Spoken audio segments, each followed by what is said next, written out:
when we first arrived, State Patrol was on scene, Sibley County Sheriffs were on scene, and there was a considerable law enforcement presence. But as you just mentioned, my photographer and I, we drove right up to the scene. We were able to take a picture of that cowboy hat. We were able to, see the car, shoot video of that black Buick. And so that all happened, and then I would say about 15 minutes later is when this perimeter was set that has seemed to only grow throughout the morning and early afternoon. We're now hearing that that perimeter here on Highway 25 is 2 miles long. So that is an extremely large perimeter, Julie. Of course, law enforcement not allowing reporters or the public to get anywhere near what is going on in that scene. And I do have a kind of an interesting tidbit. I was just talking with some neighbors who live to the property directly next to the property that is being searched right now. I asked them, when did you first see that Buick arrive on scene? And the guy who I spoke with, he said that they did not see that Buick there last night. They first saw it this morning. I think he said it was around 7 o'clock. So when they got up and kind of were getting ready to go to church, they saw that black Buick. He did say, Julie, that a window was busted out of that black Buick, and it looked like in the front of the vehicle. So we're trying to put together this time frame from witnesses and people who live nearby and any word from law enforcement about when exactly that black Buick got there. And as Lou has been mentioning, we do not know if that black Buick is registered to that suspect, Vance Boelter in this case, but we do know from authorities that this is a car that is related to this investigation that they believe Boelter was driving. So I think Lou has been bringing up great questions that I've had as well of how Boelter got from Representative Hortman's home in Brooklyn Park and then got to Minneapolis. As Lou was mentioning, it certainly fits in a time frame where he could have walked that 7 miles. Did he potentially get in another car? Did he maybe Uber somewhere, to get to North Minneapolis? And then when he was in North Minneapolis and then ended up here in Green Isle, how did he get there? Was it all driven by this black Buick? Whose car is this? All of these questions that we still have, Julie. And the law enforcement presence here has not dwindled down at all. It's ratcheted up throughout the afternoon, and within the past hour or hour and a half, we haven't seen any more law enforcement, but there are multiple SWAT teams down there. There are multiple K9 units down there. There was at one time a bomb squad, but we did see that bomb squad leave the property. So that just gives everyone an idea of the police presence that we are seeing down here.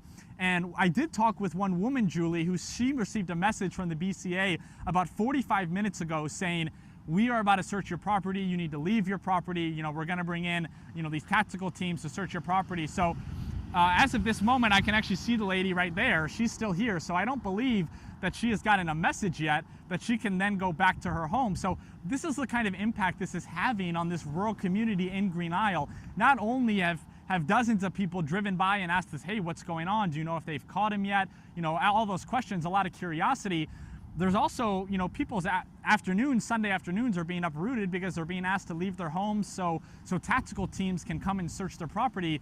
That same woman that I talked to, I asked her to describe her feelings. She said simply disbelief of what is happening here. This is, of course, unprecedented here in Green Isle. She says she doesn't really feel scared anymore, but she did say last night she felt scared because she knew that suspect's property, Boelter's property that he owned here in Green Isle, was about 5 miles away. So, of course, this community here in Green Isle, which is less than 600 people, they are on edge about this suspect here in this case, potentially roaming around their community, someone that police has said you need to be cautious of. He could be armed and dangerous. And then this morning around 10:45, we received those emergency alerts that people need to stay inside their home, make sure to stay safe. So this community, of course, on edge as this scene, we have not had any signal yet that this scene is dying down at all. We still do not know yet if law enforcement is going to hold a press conference later this afternoon or later this evening. We have not been able to receive any word from law enforcement besides when we initially arrived on scene here at 8:45, and the only thing State Patrol told us at that time was that black Buick was a car of interest, so that it has now been confirmed that car was being driven by the suspect, Vance Boelter. But that's the only question we've been able to have answered from law enforcement here on the scene in Green Isle, Julie. Oh, that's some really interesting new information, Joe. Thanks so much. It's some good reporting. That's interesting that front window was broken on the Buick. That's what it looks like on the photo we're seeing, Joe, so that matches. And then also that they are getting alerts to leave their homes so that they can be searched. That has got to be an alarming text to get. And it hadn't occurred to me that, of course, the people that live in Green Isle had a really long night last night and were scared because they know that home is so close to their properties. But it's such a small community, Joe. Have you come across anyone that knows Vance Boelter or his wife? I have not, Julie. No, I have not, Julie. And even that neighbor that I was talking to who lives to the nearest property, to the property that they are searching, he, had no idea what was going on. That's the same neighbor that we've been running some sound from, where he said he heard a couple of what he believed to be gunshots last night. I do want to be clear, though, Julie. I just talked to that man again. It's his belief that those gunshots are unrelated to what is going on here. Of course, that is just, his thoughts. So, that is not any official word, but that is what that man says.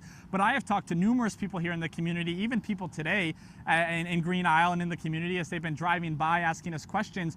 No one seems to know Vance Boelter or his wife, or have really ever interacted with him. I talked to a woman who works at a counter at the BP gas station in town.